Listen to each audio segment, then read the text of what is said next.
So we'll start our exterior inspection. Just pick a corner. So we're on this one here. I'll do it this way.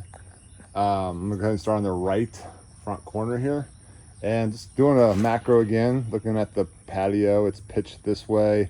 There's one crack here. It's been fixed, but it's not uneven. You're not gonna trip on it. This patio looks pretty good. There's no offsets, differential movement, cracking.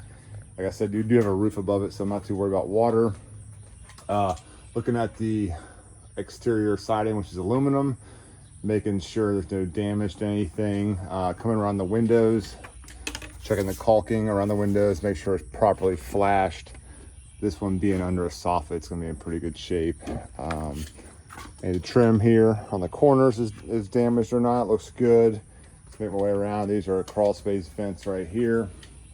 Soffits, soffit vents, looking for any soffit damage as far as wood rot, water damage, falling out, stuff like that from like maybe water leaking from the gutters. You'll have soffit damage.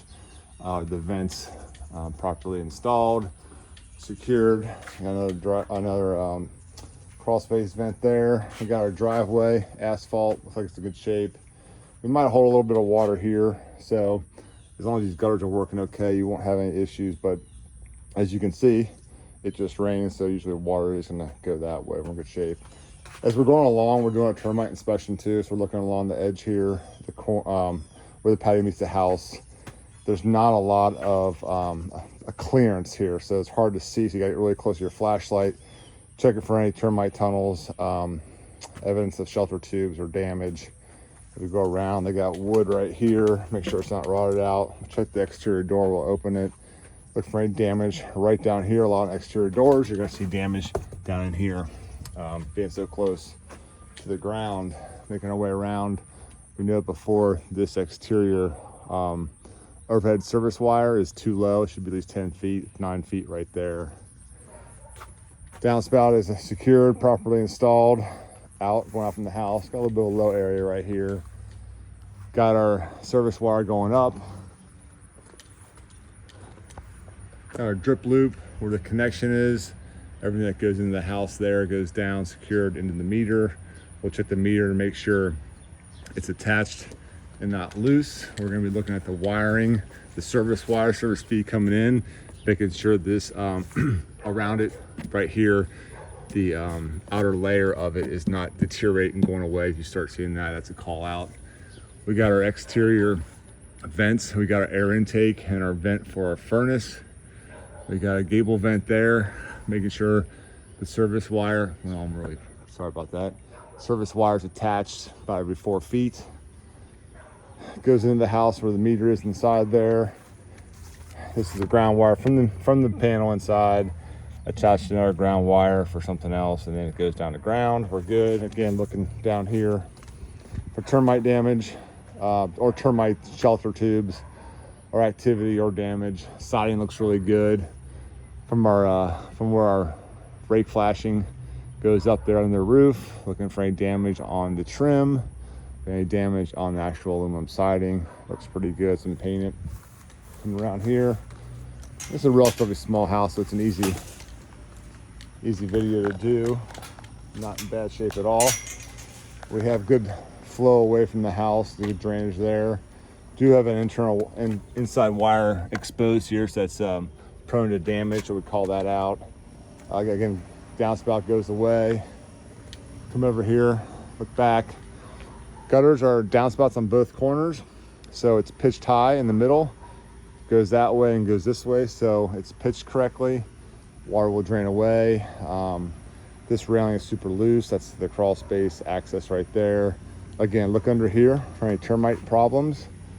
The siding, soffit damage, soffit vents, gutter damage.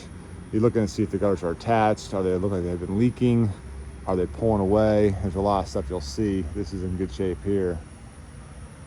I did call out all this mulch here is way too close to the house. And when we call that soil ground contact, it's just too close to the house, which doesn't give any room for the actual foundation to breathe and dry. And then it also creates a great path for termites to get in because they like the dark. And when you have soil above that, the bottom of the siding, that's prone to let them in there. I'm sure I'm going to see some termite damage in the crawl space. Hose bib right there, we're going to turn it on, make sure it works, make sure it's attached correctly, make sure it's not leaking when we run it.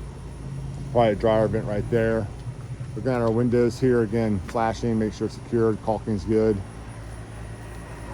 We try to turn on our air conditioning when we first get in there so we can get a video of it running, listen to it, see how it sounds, look on the outside coils, the fins here, make sure they're not damaged. We're making sure they're not dirty. We're going to come back here, look at the data plate, look at the year, and look at the size breaker, the manufacturer, and make sure there's your outside shutoff. Open that up. It's got a fuse. We pull that and check it. We got propane going in there, meter. There's a propane tank there. In our crawl space vent. But going along here, same thing on this side as far as the soil ground contact. We're way too close. It's got a ground wire over there for something else. Looks like maybe telephone wire or something. That's grounded as well. And this here, I saw some caulking. Let's see here, it's all pulling away. Gets pretty bad up there on top too. And on top of that, once I call that out. Other than that, that's it. It's a pretty small house. Siding looks good. Again, making sure my shingles are coming over the rake a little bit, about an inch. We don't want to come in too far because then the shingles will flap down and get damaged. I got rake flashing in there, looking at my trim. Definitely need some caulking there as well. Gable vent, but everything looks good here. And that's pretty much an exterior inspection, what we look for. This house is pretty clean as far as like, it's in good shape. So that's the exterior inspection.